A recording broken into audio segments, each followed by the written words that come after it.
நீங்க செய்யற போலியும் இந்த மாதிரி உப்பி வந்து கடையில கிடைக்கிற மாதிரி சாஃப்டா வரணுமா?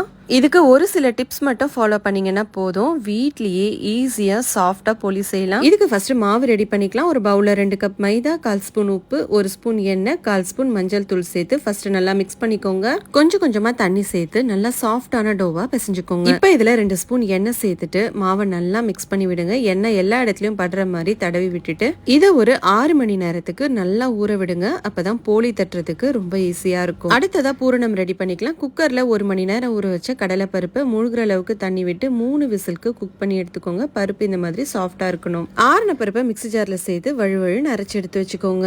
இன்னொரு பக்கம் 1/2 கப் வெல்லத்தை கொஞ்சமா தண்ணி விட்டு கரைச்சு ரெடியா எடுத்து வச்சுக்கோங்க. இப்போ பேன்ல அரைச்ச கடலை பருப்பு, கரைச்ச வெல்லத்தை வடிகட்டி சேர்த்து நல்லா கிளறிட்டே வாங்க. கொஞ்ச நேரத்துல இது நல்லா திக்காயிடும். இப்போ இதுல 1/4 ஸ்பூன் ஏலக்காய் தூள், 1 ஸ்பூன் நெய் சேர்த்து நல்லா மிக்ஸ் பண்ணுங்க. இந்த அளவுக்கு திக்கானதும் ஆஃப் பண்ணிட்டு ஆறுனதும் உருண்டை பிடிச்சு வச்சுக்கோங்க. இப்ப மாவும் சூப்பரா சாஃப்டா ஊறிடுச்சு. இன்னொரு தடவை மிக்ஸ் பண்ணிட்டு இதையும் உருண்டை பிடிச்சு எடுத்துக்கோங்க. இந்த மாதிரி பட்டர் ஷீட் இல்லைன்னா வாழை இலை யூஸ் பண்ணி ஃபர்ஸ்ட் ஒரு உருண்டையை ஸ்ப்ரெட் பண்ணிட்டு அதுக்குள்ள ஸ்டஃபிங்க வச்சுட்டு மாவால எல்லா சைடையும் சீல் பண்ணிக்கோங்க. இதை ஒரு பட்டர் ஷீட் மேல வச்சு இதுக்கு மேல ஒரு பட்டர் ஷீட் வச்சு ஜென்டிலா தட்டுங்க. தவாவை நல்லா ஹீட் பண்ணிட்டு மீடியம் ஃப்ளேம்க்கு மாத்திட்டு அதுக்கப்புறம் தட்டி வச்சிருக்கிற போலி சேர்த்து 2 சைடும் நெய் தடவி சுட்டு எடுத்தீங்கன்னா சூப்பரான போலி ரெடி. கண்டிப்பா இந்த ரெசிபி ட்ரை பண்ணுங்க. தேங்க்ஸ் ஃபார் வாட்சிங்.